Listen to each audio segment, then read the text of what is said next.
सभी को मेरे तरफ से सुप्रभात।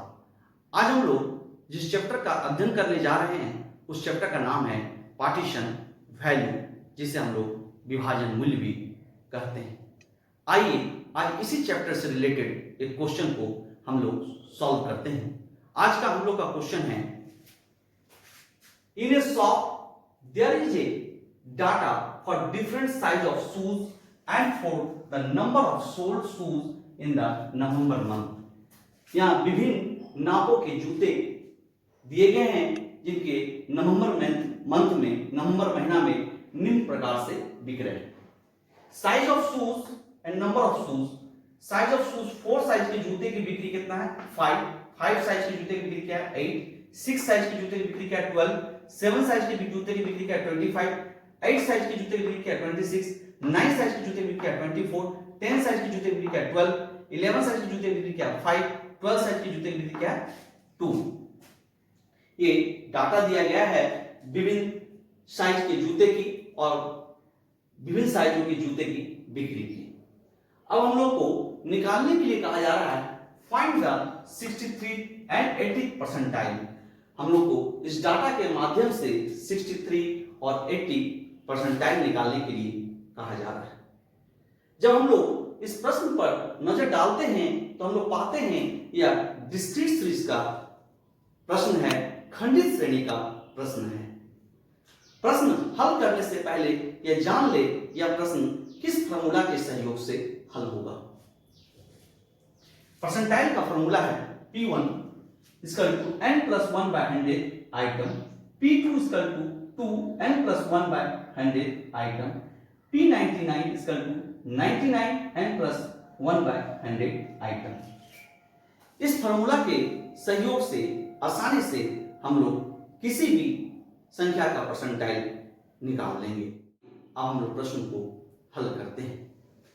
सबसे पहले साइज ऑफ शूज, जिसे हम लोग x से डिनोट करते हैं, क्या है 4, 5, 6, 7, 8, 9, 10, 11, 12। नंबर ऑफ शूज यानी फ्रीक्वेंसी f से डिनोट कर दें 5, 8, 12, 25, 26, 24, 12, 5 एंड 2। प्रश्न को हम लोग उतार देंगे। अब हम लोग प्रश्न को हल करना प्रारंभ करेंगे। सबसे पहले संचय आवर्ती निकालना होगा, CF निकालना होगा। आइए देखते हैं CF कैसे निकालेंगे। 5 + 8 दोनों को जोड़ देंगे 13 + 12 यानी 13 + 12 25 + 25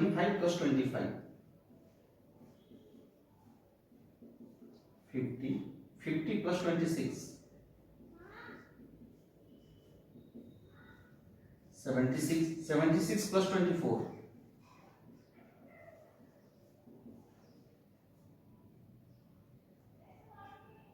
100 + 12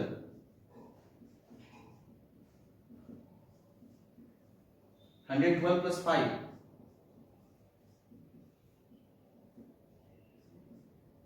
117 + 2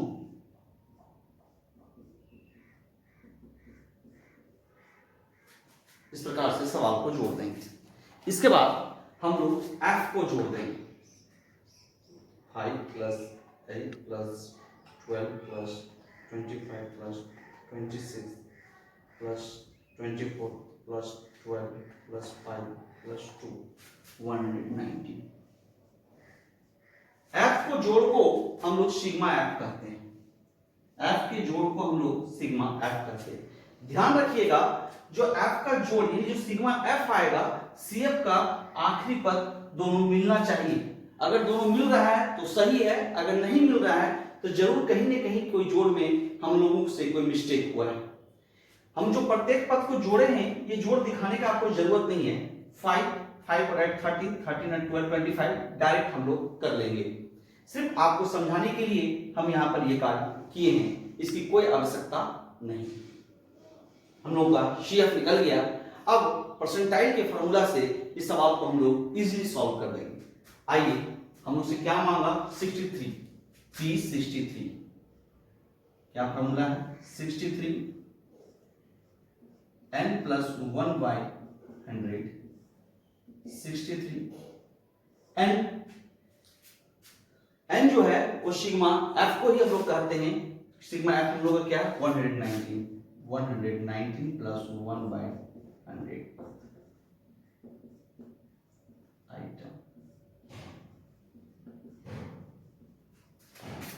आइटम छूट गया लिखना।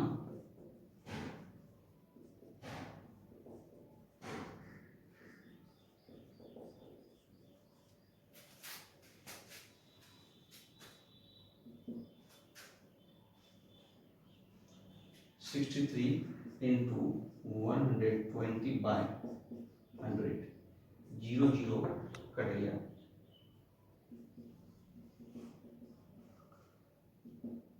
63 12 को 10 से डिवाइड देंगे, छोड़िए पहले मल्टीपल कर दिया, आसान होगा। 63 × 12 756 / 10 75.6 आइटम। 75.6 किस CF में रखेंगे, 75.6 15 तो नहीं रखेंगे, इसमें रखेंगे 76। ठीक 76 के सामने वाला जो x है वो क्या है, 8। हमारा P63 क्या होगा, आंसर 8 होगा। हमारा P63 आंसर क्या होगा, 8 होगा। क्या किए, P63 का फॉर्मूला डालें, क्या था, 63 n + 1/100 आइटम। 63 n का मान क्या है, 119 + 1/100 आइटम। 119 + 1 को जोड़ दिए, 120/100 आइटम। 0 0 काट दिए। 63 और 12 को गुना कर दिए, हो गया 756 / 10, मेरा आ गया 75.6 आइटम। 75.6 किस CF में रखेंगे, 76 में रखेंगे। जिसमें रखेंगे उसके ठीक सामने वाले x को क्या है, 8 है, यही हमारा P6 हो गया। इसी तरह हमें अब निकालने के लिए कहा जा रहा है 18th परसेंटाइल। आइए इसे भी सॉल्व करते हैं।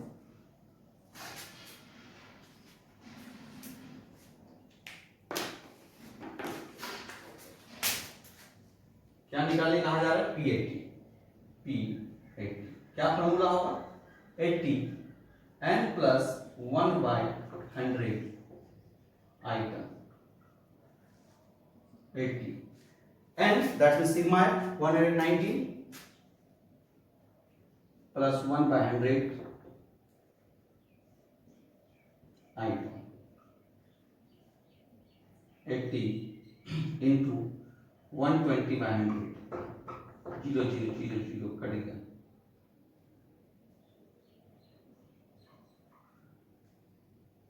96 आइटम। 96 किस CF में आएगा, 76 में नहीं आएगा, किस में आएगा, 100। 100 के सामने क्या है x में, 9। हमारा P80 क्या निकल गया, 9 आंसर। क्या P80 का फॉर्मूला क्या था, 80 + n + 1/100 item. n sigma f को ही हम लोग कहते हैं। सिग्मा f क्या है, 119 + 1/100, 119 + 1 120/100, 0 कट गया, 0 कट गया। 8 12 जा 96। हम लोग देखेंगे 96 किस CF में आएगा, तो हम लोग यहाँ पाते हैं 96 100 में आएगा। ठीक 100 के सामने x जो है क्या है, 9। हम लोग का P80 क्या हो जाएगा, 9। ये आंसर हो जाएगा। हमें पूरा विश्वास है आपको ये सवाल भली भांति समझ में आ गया होगा। धन्यवाद।